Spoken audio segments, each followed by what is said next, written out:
I'm hungry, please help me, even if it's leftover food. I'm not asking for money. The voice was weak.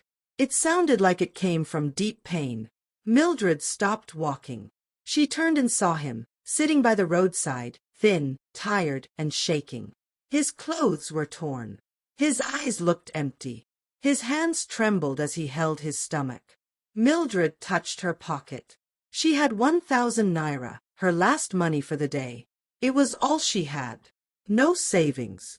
No food waiting at home. But something in her heart refused to let her walk past him. She walked closer and bent down. "Please wait for me here," she said gently. "Don't go. I'll be back. I promise." The beggar looked up slowly, his lips dry and cracked. "You'll come back." "Yes," she said. "Just wait." And she ran. She ran like she was chasing something. At the nearby food joint, she said, "Please give me rice, beans, plantain, and meat. Add 1 sachet of water." She gave the woman 1,000 naira, everything she had, and took the food. Then she ran back, hoping he hadn't left. And thank God! He was still there, still seated, still hungry. She knelt beside him and handed him the food. "I bought this for you. Please eat." The man stared at her, then at the food. His eyes filled with tears.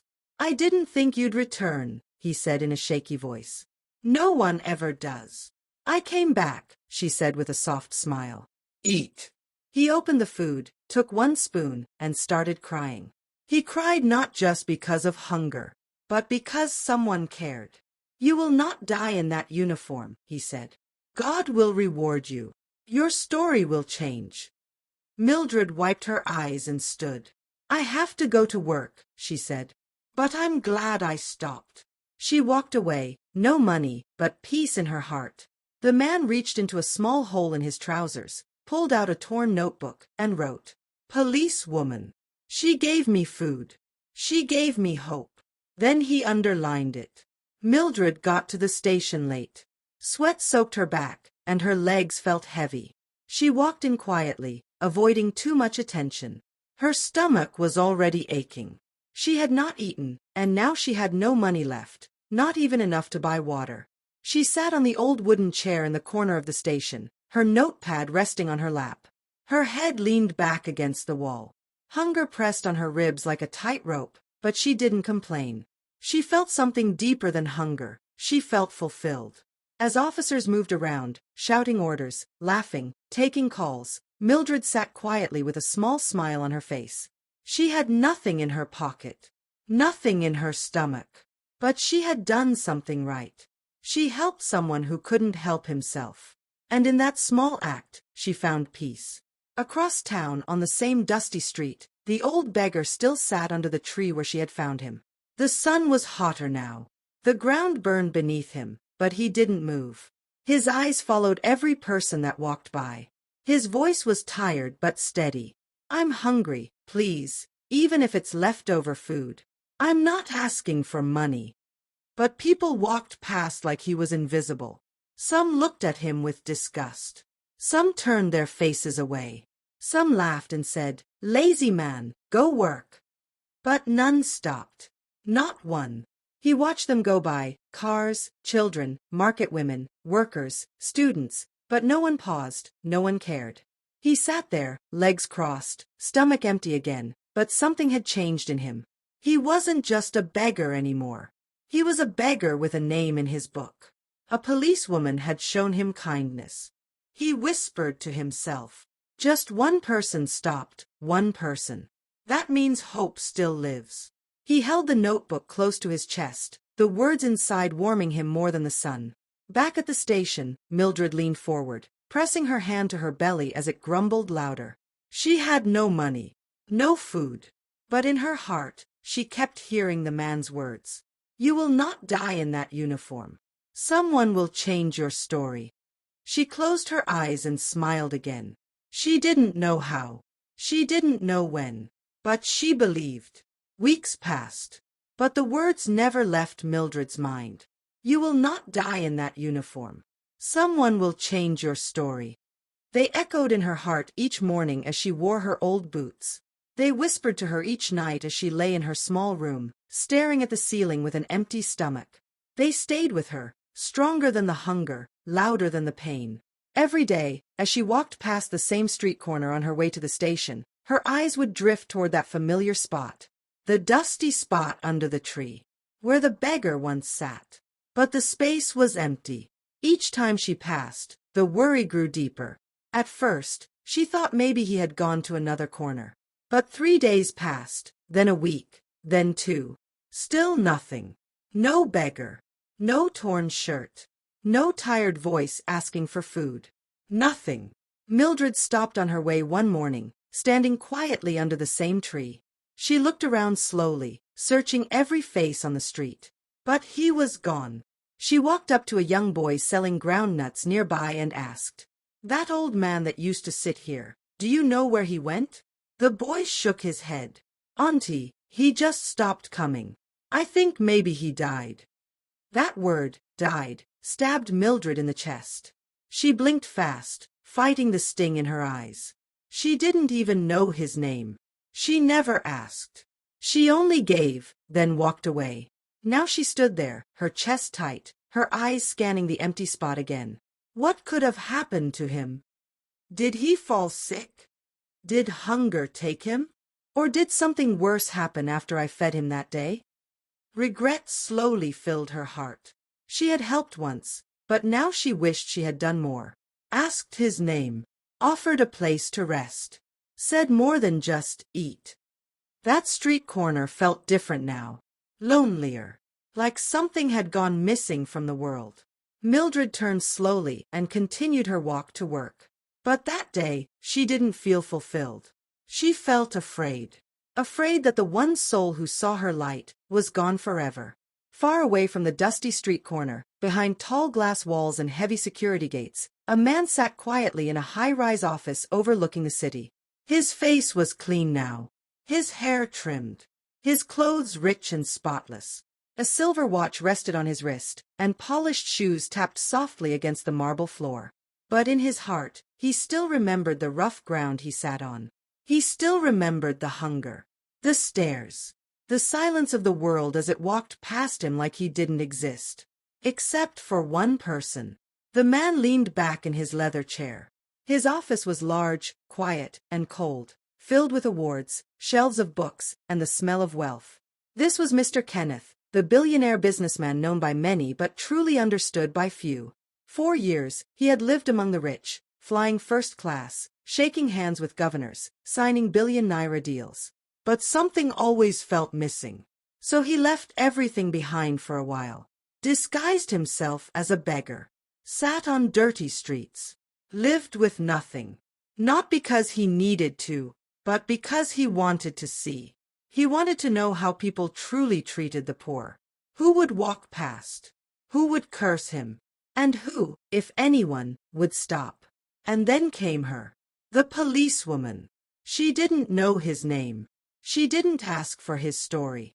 She just saw a man in need, and gave him her last. Mr. Kenneth stood up and walked to the large window of his office. The city lights below flickered like stars, but his mind was far from the view. His fingers tapped gently on the glass as he whispered to himself. She didn't give to be seen. She gave because she cared. He smiled quietly. She didn't know I was watching. She didn't know I was someone who could change her life. He walked back to his desk and opened a drawer. Inside was the small notebook, the same one he had carried in his pocket that day. He opened to the page where he had written, "Policewoman. She gave me food. She gave me hope." He underlined it again. A third time. He sat down and called his secretary.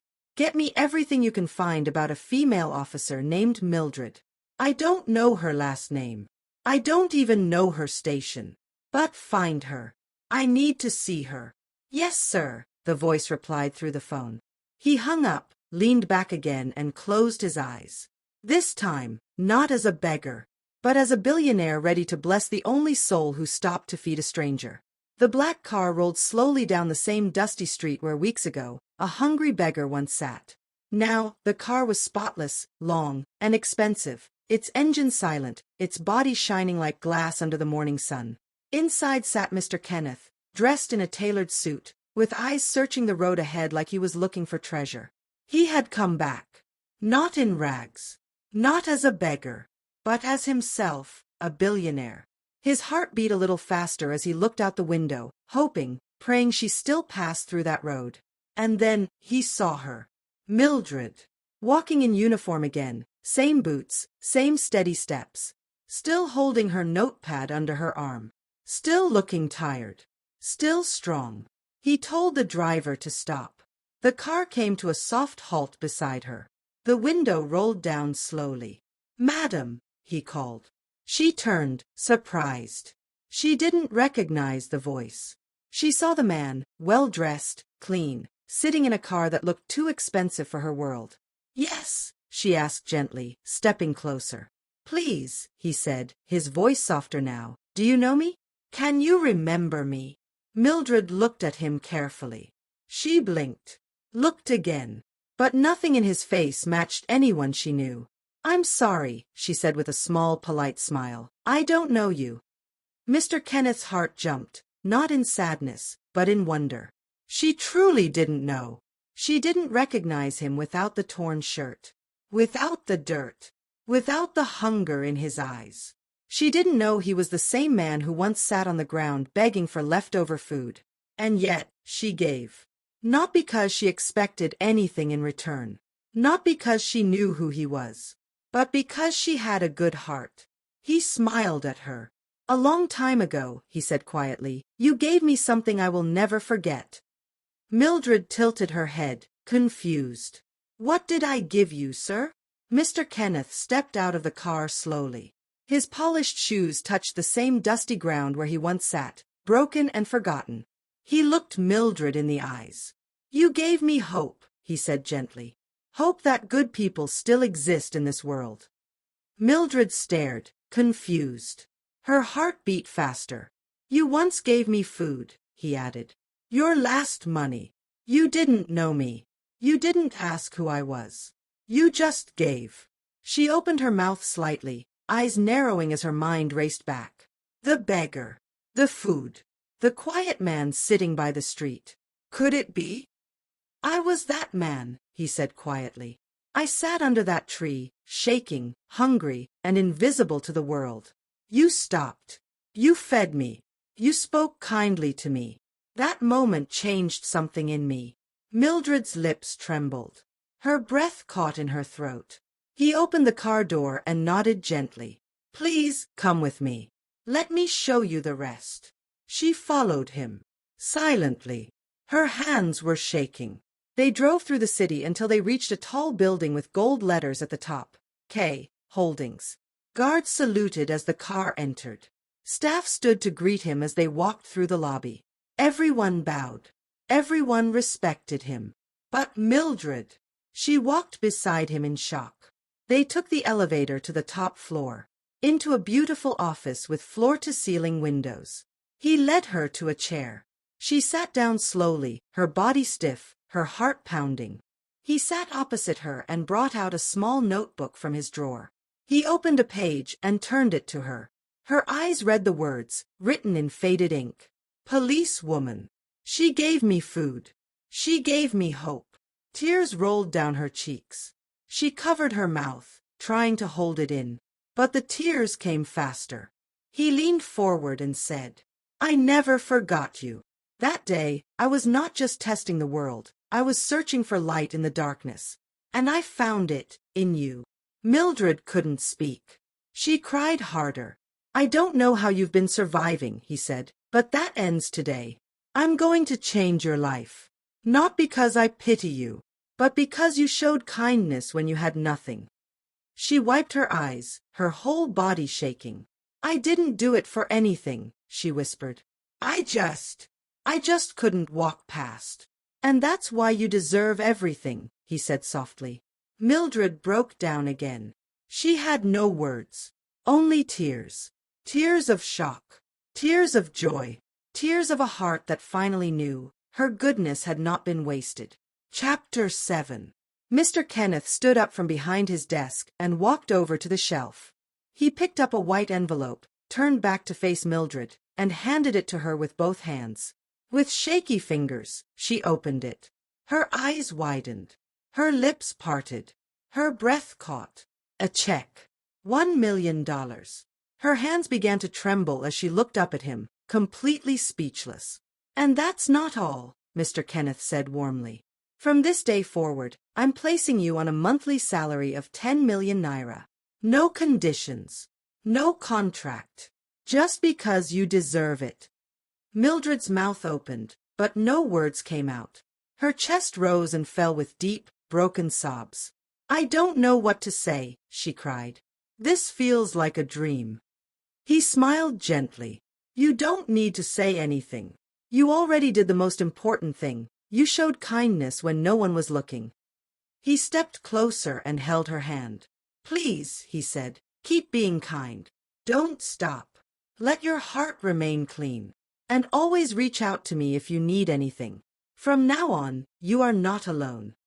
That day, something new began. They stayed in touch, first with small calls, then regular meetings, then planning. Mr. Kenneth saw not just her heart, but her strength, her discipline, her loyalty, her fire. Soon, he asked her to join him in business. Together, they opened a company focused on training and protecting high-level executives, celebrities, and government officials. Mildred resigned from the police force and gave herself fully to the new dream. She named her company Shield Star Security. She hired hundreds, trained thousands, built her own team from the ground up. What started in a dusty street corner became a global brand. Her name reached newspapers. Her story was told in schools. And her company became known all over the world. One morning, Mildred sat by the wide glass window in her own office, 10 floors above the busy city. Her desk was clean, her staff were loyal, and her calendar was full. But she sat quietly, holding a cup of tea, staring into the sky.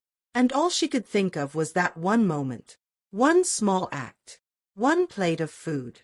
One broken man on the ground. One simple decision to stop and show love. Kindness. She smiled softly.